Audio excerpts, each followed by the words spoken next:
हम उन्हें असाका जनपद नहीं जीतने दे सकते। भारतवर्ष में मगध के पश्चात असाका जनपद ही सबसे बड़ा और शक्तिशाली है। यदि धनानंद और सेल्यूकस ने उस पर भी अपना आधिपत्य जमा लिया तो उसके पश्चात उन्हें पराजित करना असंभव हो जाएगा। हमें किसी भी मूल्य पर उन्हें रोकना होगा। इसलिए मैं स्वयं असाका जनपद के महाराज वज्रबाहु से भेंट करने जाऊंगा और उन्हें आने वाले आक्रमण के प्रति सचेत करूंगा। आचार्य,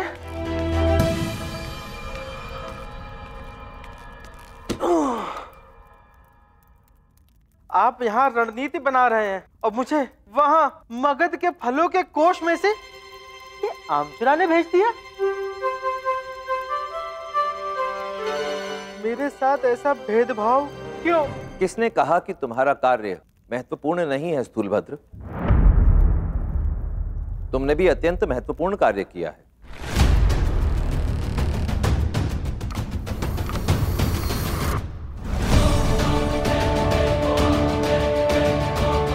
इस समय ये आम केवल एक फल ही नहीं, एक अस्त्र है। एक ऐसा अस्त्र जो होने वाले युद्ध की दिशा बदल सकता है। किंतु वो कैसे आचार्य?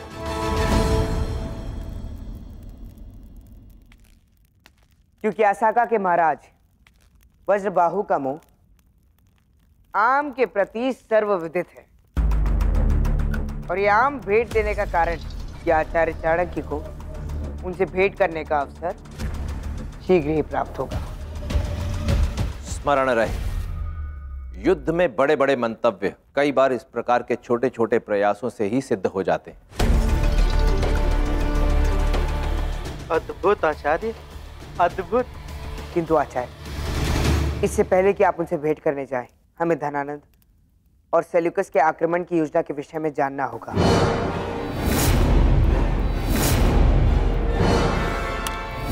असाका के साथ एक विशेष चुनौती है मित्र, जिसके कारण आज तक कोई इसे जीत नहीं पाया, और वो है असाका की सशक्त और सदा सज रहने वाली सेना और प्रजा। हाँ मित्र, वहां का बच्चा बच्चा शस्त्र विद्या में निपुण है। यही तो कारण है कि असाका किसी भी आक्रमण का उत्तर देने की शक्ति रखता है। सही कहा। हम असाका पर एक और से हमला नहीं बोलेंगे। हम एक ही वक्त पर अलग अलग जगह से मोर्चा खोलेंगे। यदि असाका पर दोनों दिशाओं से आक्रमण किया गया तो असाका जनपद को अपनी सेना को दो भागों में विभाजित करना होगा, और उनकी सेना चाहे कितनी भी सज्ज क्यों ना हो, परंतु युद्ध भूमि में दो भागों में विभाजित होने के पश्चात अधिक समय तक टिक नहीं पाएगी। मेरी फौज यहाँ नदी के रास्ते से हमला करेंगी और आपकी फौज यहाँ पहाड़ी रास्ते से आगे बढ़ेगी। आचार्य, यदि सेल्यूकस और धनानंद ने यही रणनीति अपनाई तो उन्हें असाका तो क्या, हम भी नहीं रोक पाएंगे। इसलिए हमारा प्रथम उद्देश्य होगा सेल्यूकस और धनानंद के बीच की संधि को भंग करना, उन्हें दुर्बल बनाना। किसी भी मूल्य पर हमें धनानंद और सेल्यूकस की सेनाओं को संयुक्त होने से रोकना होगा। हमें इसका दोहरा लाभ होगा। पहला यह कि असाका की सेना सेल्यूकस की सेना को आसानी से परास्त कर लेगी। फलस्वरूप सेल्यूकस तक्षशिला वापस लौट जाएगा।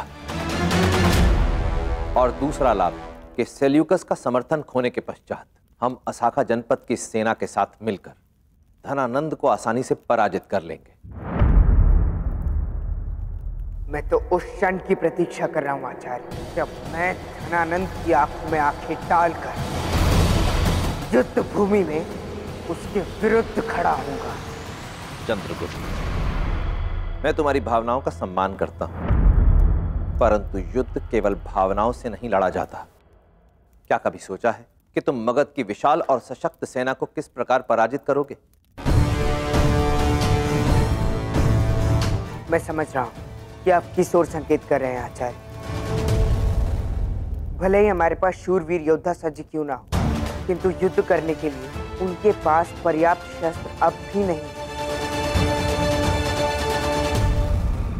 ये एक बड़े पैमाने की जंग है शाह। इसमें हमें बहुत से हथियारों की जरूरत पड़ेगी। यवनों की फौज बहुत सालों से जंग लड़ रही है और हम हथियारों से लैस हैं। उम्मीद करता हूं कि मगध के पास भी भरपूर हथियार होंगे।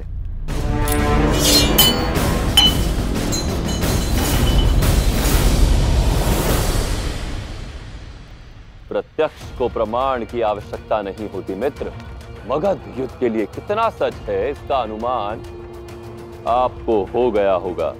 मगध के शस्त्र विशेष बुंदेलखंडी लोह से निर्मित किए जाते हैं। इस लोह की धार के आगे संसार के समक्ष अस्त्र और शस्त्र पानी की भांति पिघल जाते हैं। मगध के वर्चस्व, शौर्य और सशक्त शस्त्रों के आगे ये असाका क्या, संसार की कोई भी सेना टिक नहीं सकती।